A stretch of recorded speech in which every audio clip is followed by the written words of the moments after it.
float them through the Nairobi Stock Exchange, through what is called initial public offering. So other public members can own shares in those sugar mills. And thirdly, we need to organize the outgrowers into investment groups so that they too can be shareholders of those sugar mills. We are very sensitive about the so-called nucleus estate. To me, it is lack of deep understanding of how business works. The land should not withhold the privatization of the sugar mills. It is very simple. We need to separate the mill from the outgrower nucleus. The outgrower nucleus can continue belonging to the county governments, then leased to the sugar mills on a long-term basis. But the sugar mills should be 100% privatized and given out to investors so they can be modernized. We have no business having multiple sugar mills in very uneconomic areas. If you go to Brazil, sugar mills that are privately owned have their own railway stations. Even here in South Africa, if you go to KwaZulu-Natal, the mills have their own railway lines that transport the sugar. They organize the farmers, they do their own research. Government should only restrict itself to doing sugar research and regulating how the market works.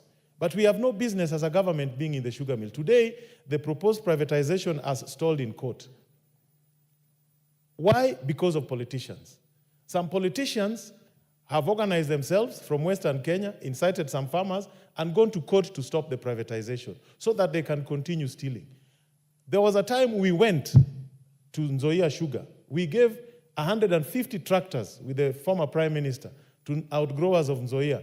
Within months, they were vandalized. I challenge any one of you, go to any sugar mill, go to the outgrowers, go to the mills, you'll see equipment all vandalized by politicians. It's the same politicians who are also in the outgrower organizations. So we need to get rid of politicians, and the only way to do it is to privatize the mills so that farmers and investors can run their mills. We have no business being there.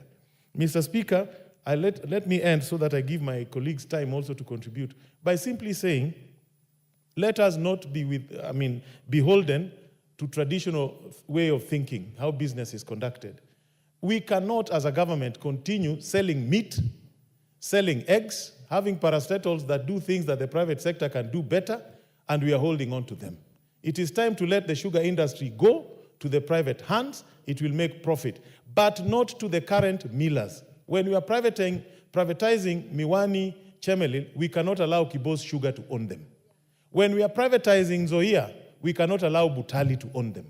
When we are privatizing the lower mills in Transmara or in Mumias, we cannot allow the established private mills to own them, because then we will be creating monopolies and duopolies, and that we cannot do. We must allow other players to come into the sector with experience, buy the mills, and you will see a very vibrant sector. Thank you. With those few remarks, I beg to support.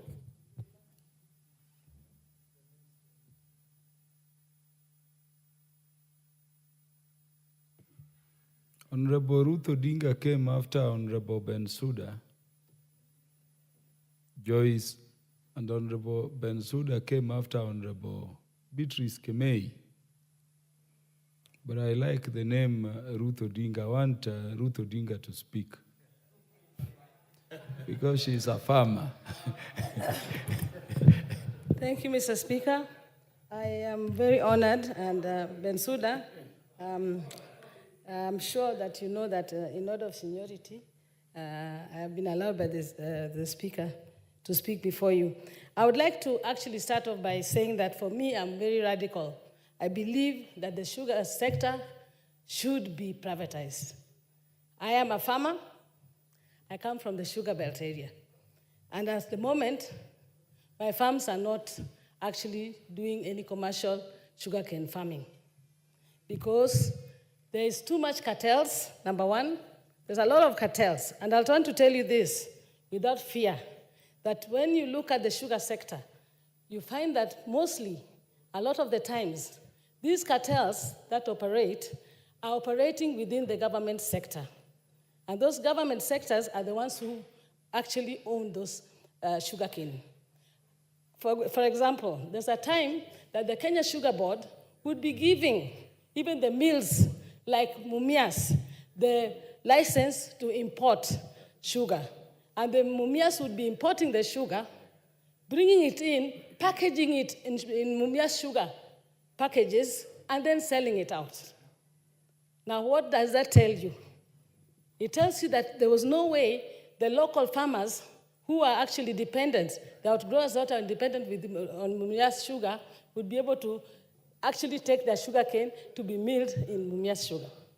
Apart from that, remember that apart from the sugar that we're talking about, there are those byproducts like molasses.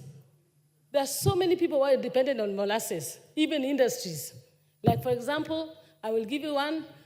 Those factories that we have, Kenya had the best 2 factories who were distilling alcohol, ethanol.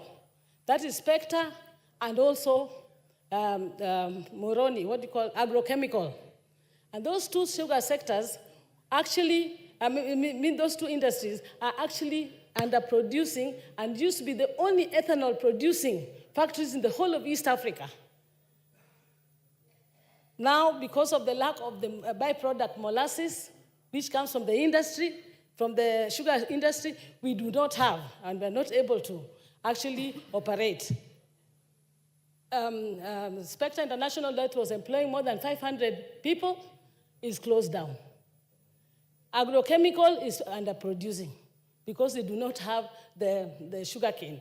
Apart from that, the other mills that are there, the private mills that are there, have decided to now open their own ethanol factories within their sugarcane area, meaning that they are denying these other companies any, whatever, the molasses that they need, the byproduct. But apart from that, number 2, why I believe in the land why I also believe it should be privatized. The other reason is that you see these small little farmers. People are not able to take their sugarcane to the farms, to the factories. Because of that, they're selling their pieces of land. So you find that there's about, the person who owned 500 acres is now, has now sold his farm so that he has about 7 other people owning 30 acres of land. And they're all taking to the factory. Now, even if you want to privatize, you must be able to consolidate these people so they can sell this land so that the company that is coming, the private company that is coming, is able to buy all that land and be able to produce. Otherwise, with these small farms that are around, now because of the fact that, even me right now, I want to sell my farm because I have nothing to do with it. I probably not get anybody to sell land to of 500 acres. Maybe only somebody for 100. Once we are doing that, we are removing ourselves further from actually being able to consolidate and sell to the private companies. I therefore still believe that privatization is the best way because of the cartels in the government. And you can see that all these other these private, sugar mills, are the ones that, even as I'm speaking to you, Kibos, what's the other one that is privatized? Kibos and, Butali, Kibos and all, are the ones that are taking all the sugarcane that are within Moroni, within our own nuclear farms, and they're using them to be able to mill. Therefore, there's no way these factories of ours, even if you told them they can't compete with the private sugar millers. Yes, Order, Honorable Ruth Odinga. Honorable Ruth Odinga, you will have 6 minutes, and this motion will come back to the House, and you'll be the first to speak when it is mentioned. The Honorable Beatrice Kimei and the Honorable Bensouda and all members listening to you know why I made the right decision to skip the line for you and to recognize you before them. Honorable members, the time being 1:03 p.m., this House stands adjourned until today, Wednesday, the 14th